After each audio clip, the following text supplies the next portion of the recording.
As tomorrow is the grand final of the Eurovision Song Contest, I thought there was no better time to talk about the history of the world's longest running televised music competition. This is Refracted World. From 1914 to 1945, Europe was not the best place to be. The conflict that kicked off there brought about 2 world wars, massive devastation, and the loss of millions of lives. And when the dust settled, Europe was broken, physically, mentally, and financially. How do you piece together any semblance of peace? Understandably, resentment still hung heavy in the air, but within the grief was also hope. Hope for a better future and for new generations to move forward into a better world. Television was still in its infancy back then, but was seen as the future of communication. In 1953, the coronation of Queen Elizabeth II was broadcast via television to the whole world. This gave the European Broadcasting Union an idea. Could they also create a live show that would engage millions of people? And by including other European countries, it could be broadcast internationally and possibly bring nations together, if only for one night. For their inspiration, they turned to Italy, who had held their own music festival from 1951 onwards, and so the union decided their singing contest should be based on this. And on the 24th of May, 1956, the first ever Eurovision Song Contest was held. Belgium, France, Germany, Italy, Luxembourg, the Netherlands and Switzerland competed singing 2 songs each, which was the only time multiple entries were allowed. Switzerland, who were the host country that year, were also the winners, with their song Refrain. Austria and Denmark had also wanted to join, but they missed the entry deadline, and the United Kingdom were unable to perform due to producing their own singing competition at the same time. But Eurovision was a hit, and it came back the following May, this time bigger and better than the year before. And the 3 countries who couldn't perform in the first show were now competing, with the Netherlands winning in a landslide victory. By the 1960s, between 16 and 18 countries were competing in Eurovision. And as the contest grew in popularity, countries from all over the world wanted to join. The European boundaries have since extended slightly to Western Asia, Northern Africa, and in 2015, even Australia. This was meant to be a one-off for the 60th for Australia, but they have been allowed to continue participating ever since. From its humble beginnings, Eurovision has become the Guinness World Record holder for the longest-running annual international televised music competition. In 2008, 43 countries participated, with 52 countries taking part over the years in at least one contest. In 2000, a new rule was created for what has been named the Big Five.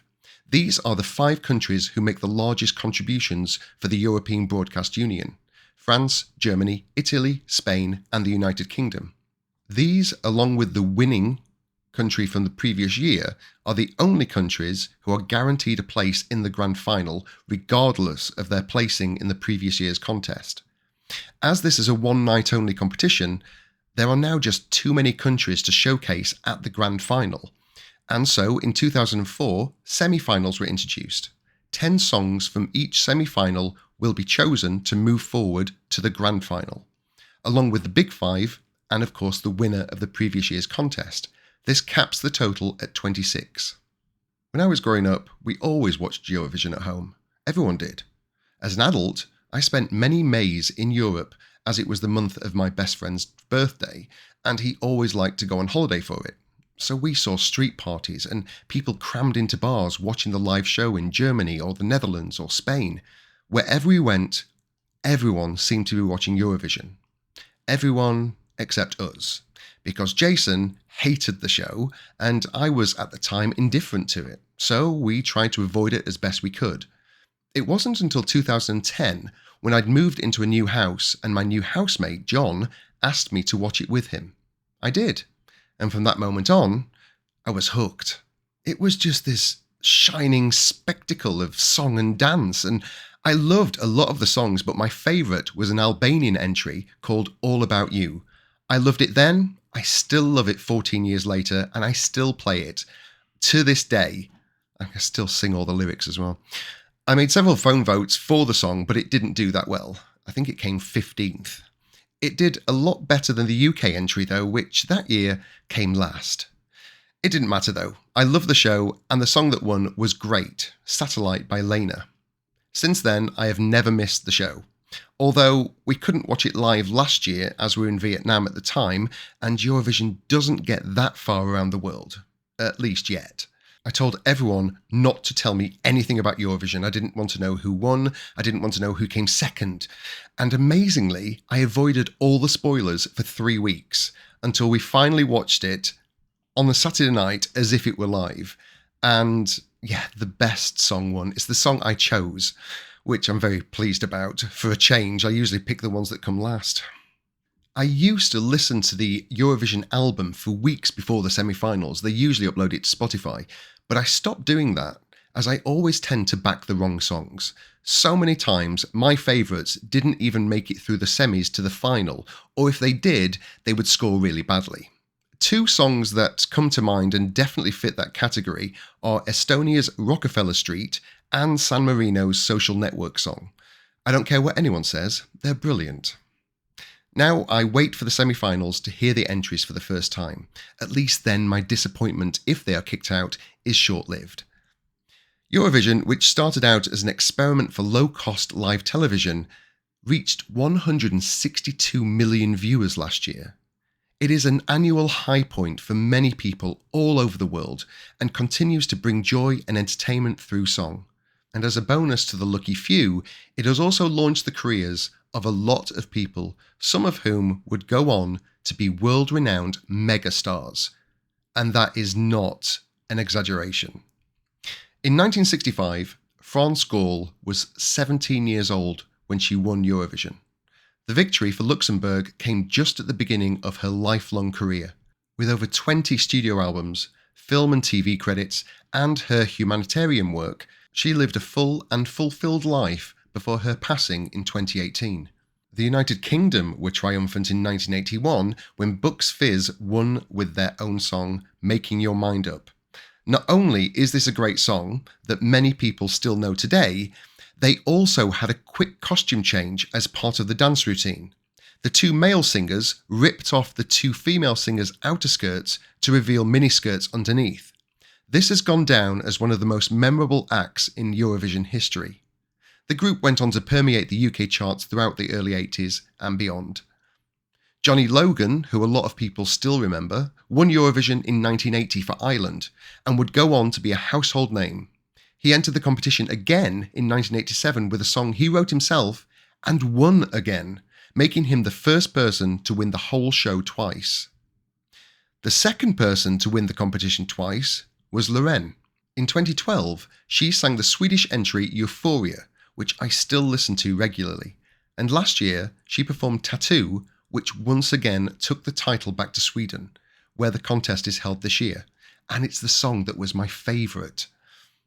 And then we get to the absolute megastars that were launched because of Eurovision. Exactly 50 years ago this year, in 1974, a relatively unknown pop group from Sweden took the stage and performed their song Waterloo. Not only did it win the contest, it also catapulted those 4 people to incredible fame and fortune. Even today, ABBA are still known and admired worldwide, even though they stopped recording music after their 8th studio album in 1981. They didn't record their 9th studio album until 30 years later, in 2021. They released their album Voyage, which coincided with the building of a huge stadium in London dedicated exclusively to ABBA, where their digital avatars perform 5 nights a week. And I still haven't been to see it because the tickets are really expensive, but I really do want to go, if for nothing more than a chance to watch holographic people in a concert by arguably the best pop group of all time. I really do need to do it. And then in 1988, a young woman from Canada took the stage performing in French and representing Switzerland. Her powerful vocals didn't just win her Eurovision that year, it catapulted her to being one of the most recognisable names and voices on the planet. Celine Dion has since had such record-breaking hits as The Power of Love, It's All Coming Back to Me Now, Think Twice, and of course the theme from Titanic, My Heart Will Go On. She has sold more than 220 million albums worldwide and is worth an estimated $500 million. But Eurovision isn't about creating megastars or making people rich. It is purely for entertainment, bringing people together and sharing a common goal of unity through song.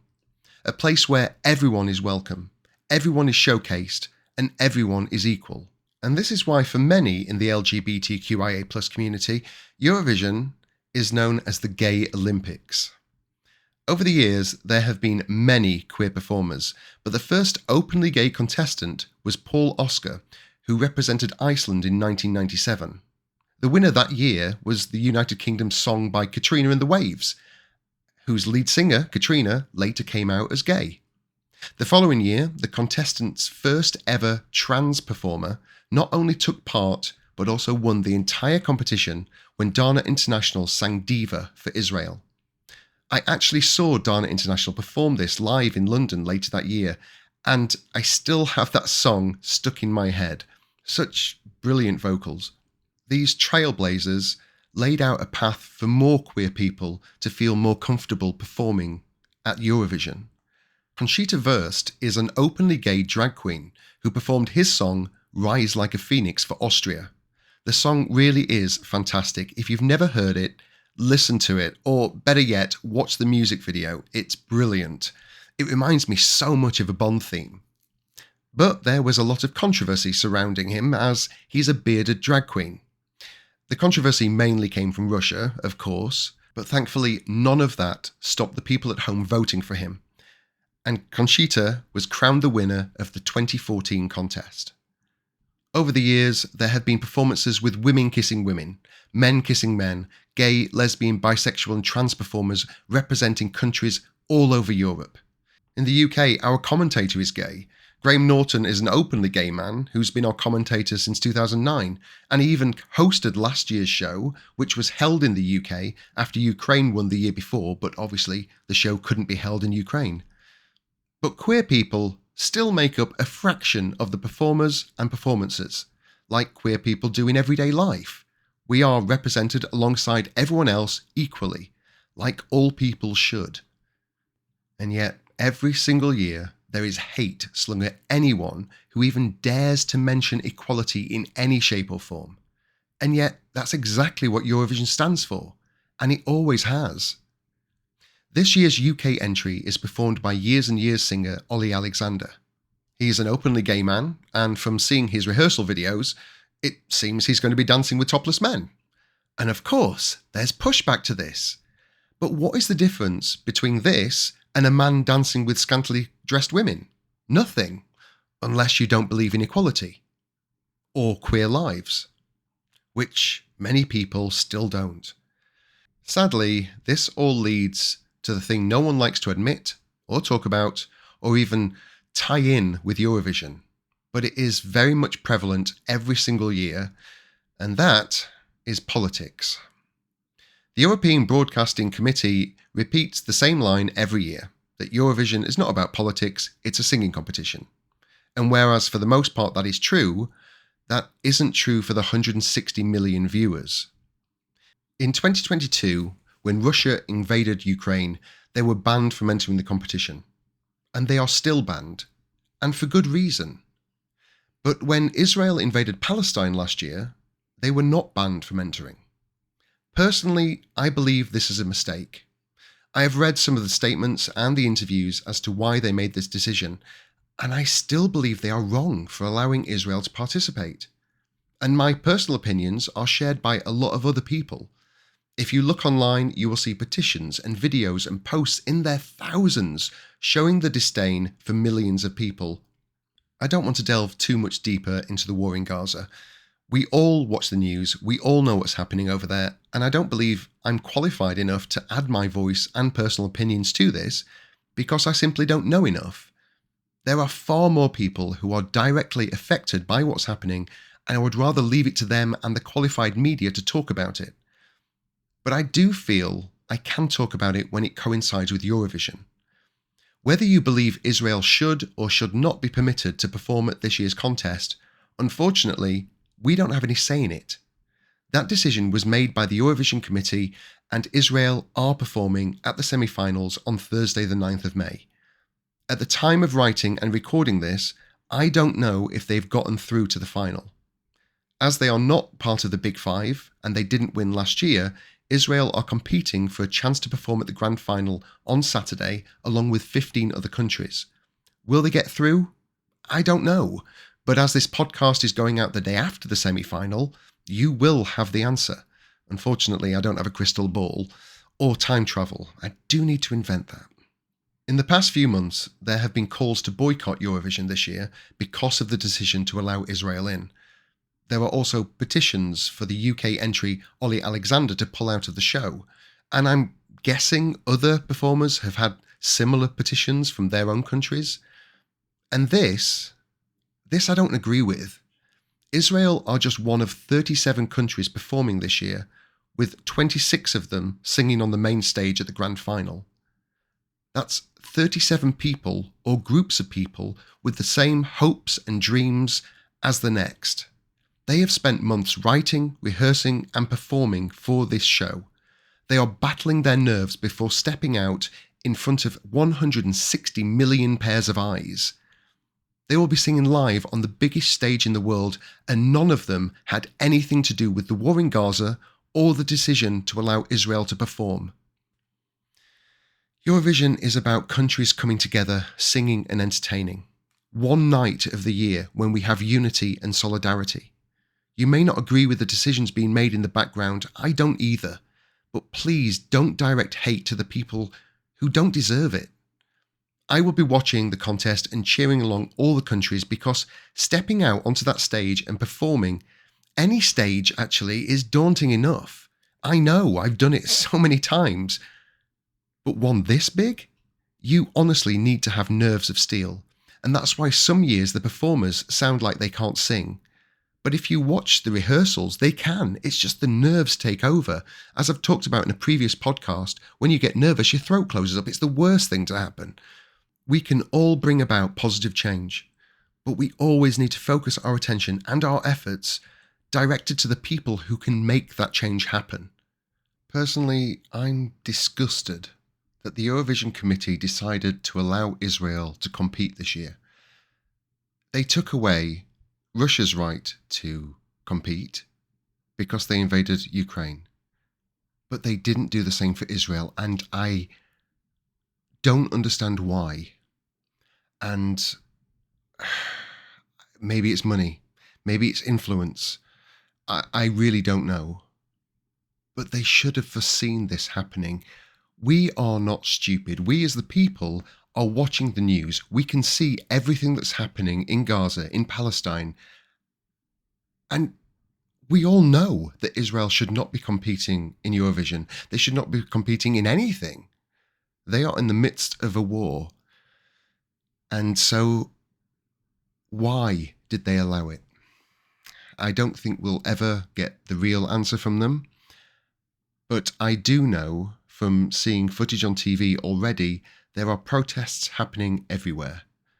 And that is what's pulling in the news stories at the moment.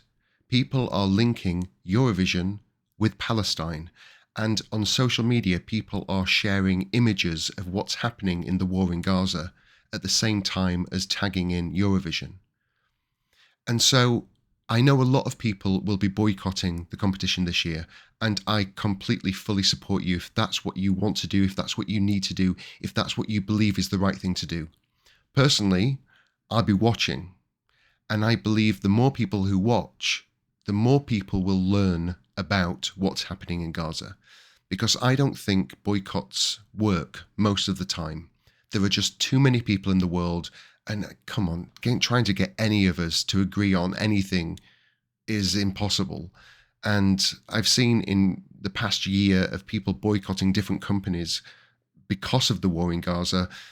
They're not even making a dent. I mean, people like Kellogg's or McDonald's, they're not making a dent at all.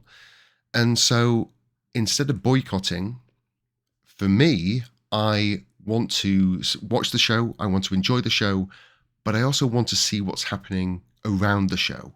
So all the conversations that are happening about Palestine, about Gaza, people sharing all the images of what's really happening there. And every single news story will tie in Palestine with Eurovision. And so for me, I think that is actually doing so much more than if you shut down Eurovision, it didn't happen, things go silent again. But this, tying in Palestine and what's happening there with Eurovision, is making it huge. Because as I've talked about earlier in this podcast, so many people watch Eurovision. And so many people are now exposed, if they weren't before, I think most of us are, of what's really happening in the war in Gaza.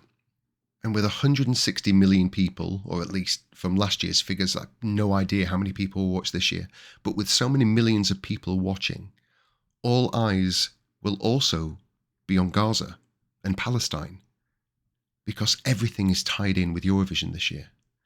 And maybe this is the thing that makes people realize that we have to try and stop the war if we can. I see protests happening all around the world all the time. Everyone talks about this all the time. We see the horrific images on the news all the time. I don't know about any other country, but I know from the UK, we are exposed to this every single day. And we feel powerless in what we can do. And maybe boycotting the Eurovision is the right thing. Maybe I'm wrong. But maybe supporting Eurovision in this way means that the more people who watch it, the more people will understand what's happening in Palestine. I don't know, but I do know that Eurovision has always brought countries together. It's always brought people together.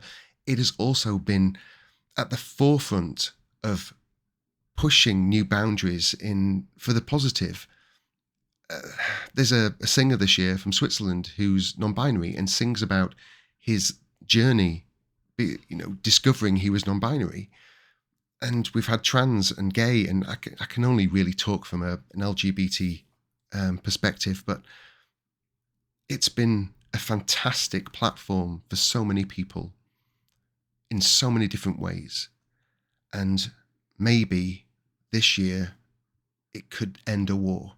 I don't know. I always reach for hope in everything.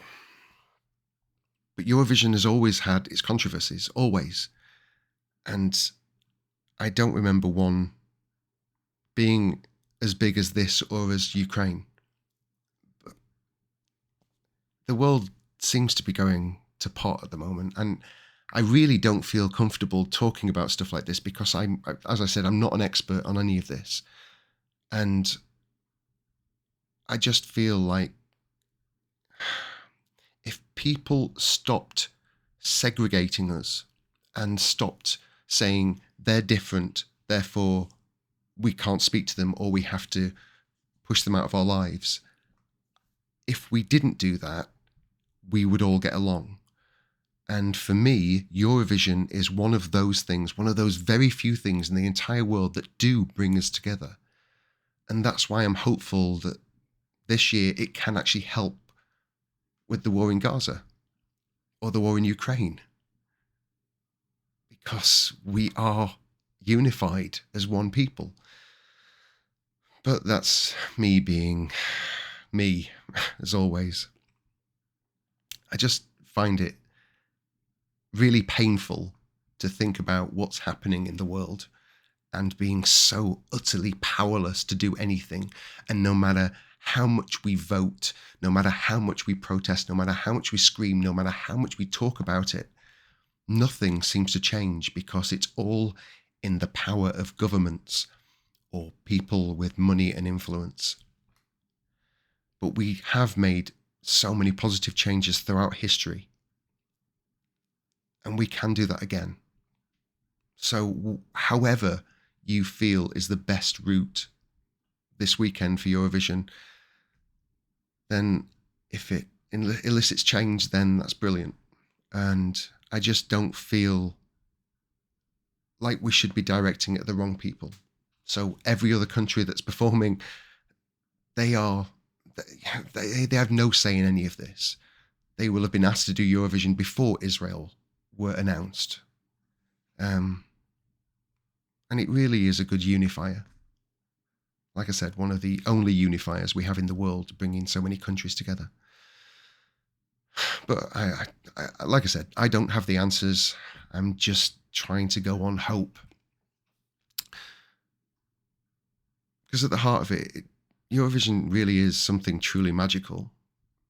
Countries from all over Europe and beyond entertaining the world through song. I mean, how beautiful is that?